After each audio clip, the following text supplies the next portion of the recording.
네, 전주시장 경선 선거 브로커 개입 의혹 사건과 관련해 취재 기자와 좀 더 얘기 나눠보겠습니다. 네, 박ун 기자, 지난 지방선거에서 선거 브로커 개입 파문이 있었는데요. 수사와 재판에서 이 의혹들이 좀 명쾌하게 밝혀졌습니까? 네, 이 사건에 대한 검경 수사와 재판은 녹취록에 담긴 발언들을 토대로 이루어졌습니다.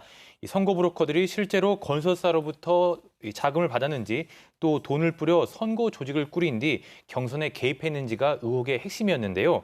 하지만 밝혀진 건 아무것도 없었습니다.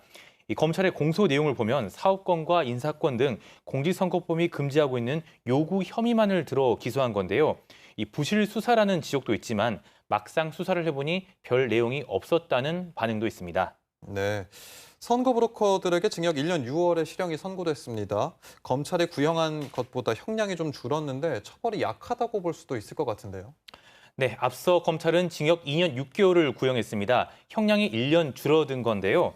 이 공직선거법 230조 등은 선거운동과 관련해 이 재산상의 이익을 제공하거나 그 제공의 의사를 표시하거나 혹은 그 제공을 약속한 자는 처벌하도록 되어 있습니다. 이 공직선거법은 일반 매수나 정당의 후보자 추천 관련 매수에 대한 양형 기준을 징역 10개월에서 징역 2년 6개월까지 정해놨는데요.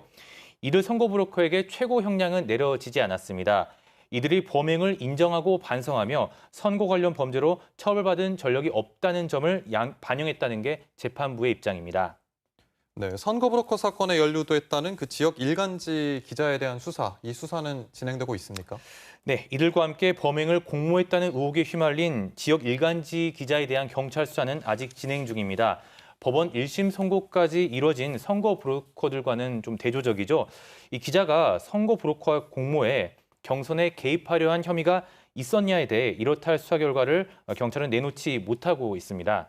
경찰은 지난 5월 해당 기자에 대해 공직선거법 위반 혐의로 구속영장을 신청했지만 검찰은 증거와 서류를 보완하며 이를 돌려보낸 바 있습니다. 네. 이 사건과 관련해서 또 시민단체들이 우범기 전주시장을 경찰에 고발했습니다. 이 수사는 어떻게 진행되고 있는지요? 네, 우범기 전주시장은 지방선거 후보 TV 토론회에서 자신은 선거 브로커로 보이는 사람들을 만난 적이 있으나 네. 느낌이 이상해 더 이상 접촉하지 않았다고 공개적으로 밝힌 바 있습니다. 경찰은 이 내용을 수사하고 있습니다. 특히 오늘 실형 선고를 받은 이 선거 브로커들과 우범기 시장의 통화 기록을 집중적으로 살펴보고 있는 것으로 알려졌습니다. 이 때문에 당시 TV 토론회에서 선거 브로커들과의 연관성을 집중적으로 따져 물었던 서윤근 정의당 전주시장 후보를 최근 참고인 자격으로 불러 조사하기도 했습니다. 경찰은 관련 증거 등을 토대로 우 시장을 조만간 소환 조사할 것으로 전해지고 있습니다. 이 경찰이 우 시장과 선거 브로커의 대면 접촉이나 통화 시점을 밝혀내 공직선거법상 허위사실 유포 혐의를 적용할 수 있을지 지켜봐야 할 것으로 보입니다. 네, 박ун 기자 여기까지 듣겠습니다.